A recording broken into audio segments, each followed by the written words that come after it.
seperti apa kira-kira ekspektasi economic outlook dari kacamata BKF dan bagaimana juga APBN dan fiskal menjadi gawang dan menjadi anchor dari pertumbuhan ekonomi yang dinanti-nantikan? Ya, memang di tengah tantangan yang kita hadapi di dunia, ya, kita bersyukur kita berhasil menavigasi perekonomian kita 2023 ini cukup kuat. Tidak banyak negara yang bisa tumbuh PDB-nya di atas 5%. Ini memang menjadi harapan yang kemudian terrealisir, yang kita wanti-wanti dari sejak awal tahun kemarin, lalu kemudian bersama-sama kita sinergi, mulai dari kebijakan fiskalnya, kebijakan strukturalnya, kebijakan moneternya, perbankan, dan sebagainya. Ini kita berhasil menavigasi bersama-sama sektor usahanya bisa tumbuh. Sehingga kita bisa melihat bahwa sampai akhir tahun 2023 ini kita cukup optimis pertumbuhan ekonomi kita akan berada di atas 5%. Nah, masuk ke tahun 2024, tantangannya belum berkurang. Tantangannya terutama adalah geopolitik yang memang masih akan berat. Tadi Ibu Menteri Keuangan menyampaikan bahwa begitu kita melihat risiko geopolitik, ini adalah risiko yang terjadinya tidak hanya dalam jangka pendek. Biasanya akan bisa selesai itu dalam jangka menengah panjang. Dengan demikian memang risiko geopolitik ini harus kita take into account, itu sudah pasti. Tetapi di sisi lain kita juga melihat bahwa pertumbuhan ekonomi kita masih banyak peluang. Dan inilah nanti memang resep yang sudah kita gunakan selama 2-3 tahun ini, bagaimana kita siapkan paling tidak dari sisi fiskalnya terutama, adalah kita tawarkan stabilitas. Kita pastikan bahwa fiskal kita adalah faktor yang menawarkan stabilitas yang kuat bagi perekonomian kita. Kenapa? Karena fiskal adalah menjadi syarat penting untuk kita bisa punya pertumbuhan ekonomi yang berkelanjutan. Kalau fiskalnya berhasil memberikan kepastian, maka pasar tenang, maka sektor usaha juga tenang. Contoh, yang paling mudah kita bisa lihat adalah apakah defisit kita terjaga.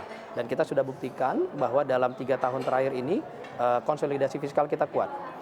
Dan fiskal kita, terutama government spending, belanja pemerintah, itu digunakan sangat kuat untuk menjaga arah pertumbuhan ekonomi, tetapi juga menjaga stabilitas dalam jangka pendek.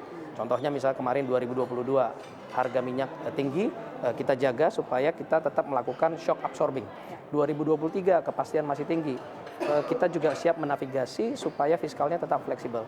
Di tengah-tengah kita menjaga pertumbuhan ekonomi yang terus konsisten dan terus kita jaga daya beli masyarakat, kita bisa menjaga fiskalnya tetap sehat. Ini tentunya kombinasi yang jarang, tetapi kita berhasil lakukan, dan tentunya strategi seperti ini akan terus kita lakukan untuk 2024. Sehingga 2024 pertumbuhan ekonomi memang akan menghadapi headwind, terutama dari global, tetapi kita bisa menjaga dan kita siapkan tentunya sinergi yang kuat di domestik.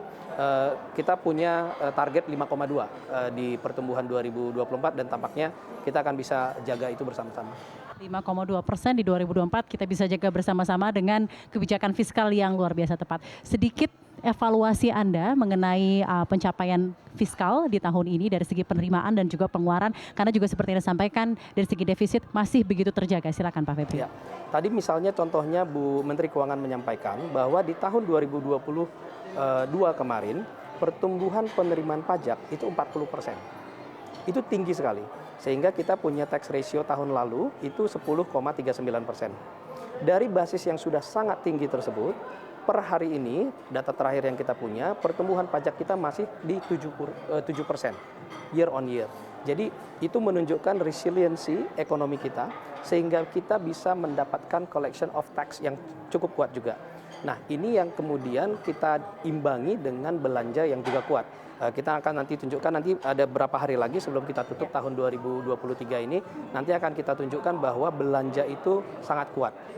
Kita akan tunjukkan bahwa belanja itu sudah menopang belanja di pusat, belanja di daerah, dan berhasil juga menjaga daya beli masyarakat. Nah, ini akan kita sedang finalisasi angkanya nanti tanggal, kalau nggak salah nanti awal tahun persis kita akan bisa umumkan. Tetapi ini arahnya sangat kuat. Kalau di outlook terakhir, di pertengahan tahun 2023 kemarin kita mengeluarkan outlook bahwa defisit kita akan berada di sekitar 2,3%.